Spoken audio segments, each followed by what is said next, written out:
You're listening to the Daily Sales Tips Podcast, and I'm your host, Scott Ingram. Today's tip comes from Abel Lomas.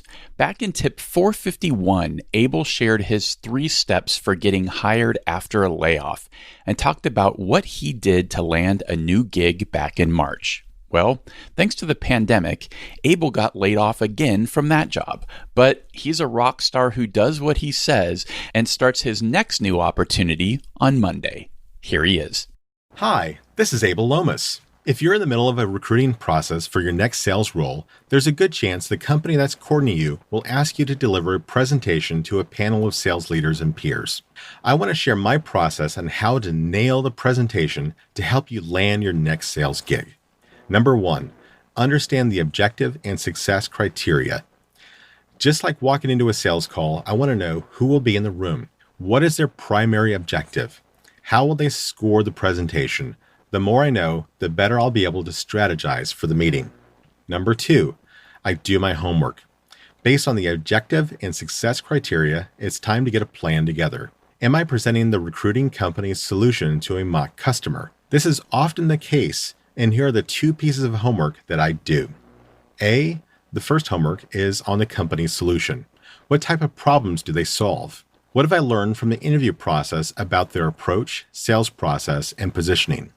My notes will come in handy, so it's important to be a good student and note taker during the interviews and ask questions about their sales process, ICP, and unique differentiators. The other homework is on the mock company that I'll be presenting to. Bonus points if I can find public evidence that they could benefit from the solution I'll be presenting. It's important to get creative with Google searches for news articles, quotes, and look at the company's risk profile and their 10K if they're a public company.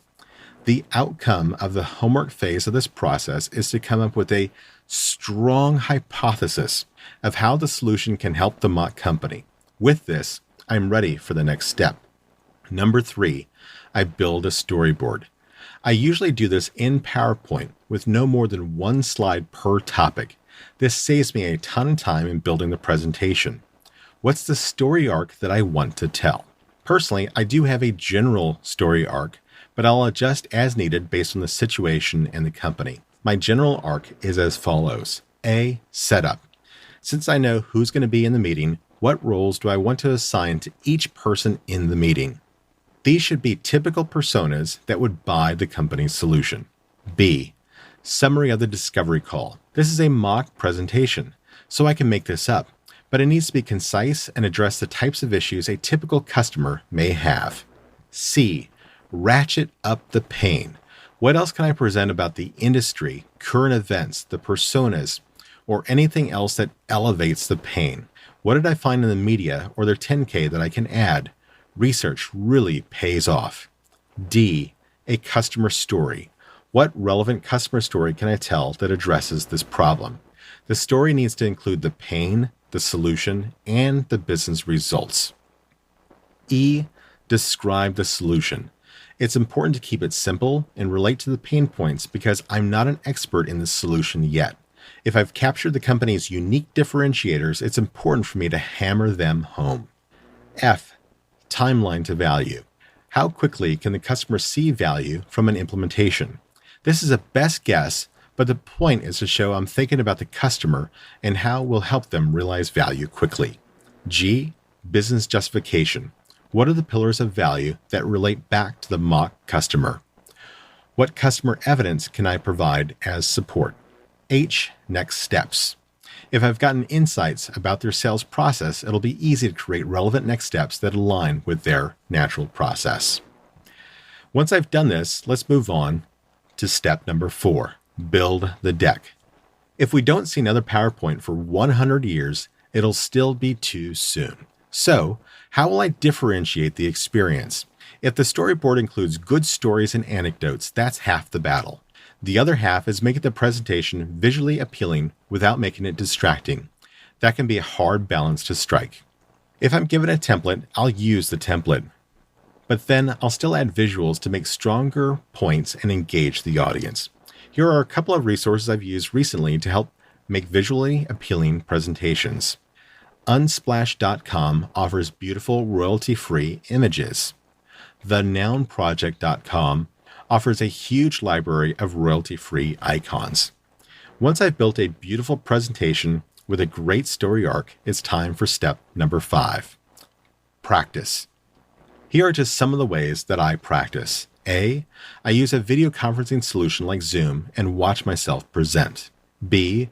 I ask a friend who is ideally familiar with the industry or technology I'm presenting to listen to the presentation and provide me with feedback. And C. This one is really critical if I can do it. I find somebody that is in the industry who might potentially buy the solution and present to them. They will give you great insights into the business and great stories to add to embellish your story arc. My last tip is number 6, be ready for audibles. As you think about this exercise, here are a couple of other things to prepare for. A, objection handling. For example, how will I handle a question about pricing if I don't know how the vendor prices? It may be an unfair question, but I should expect questions that test my salesmanship and integrity.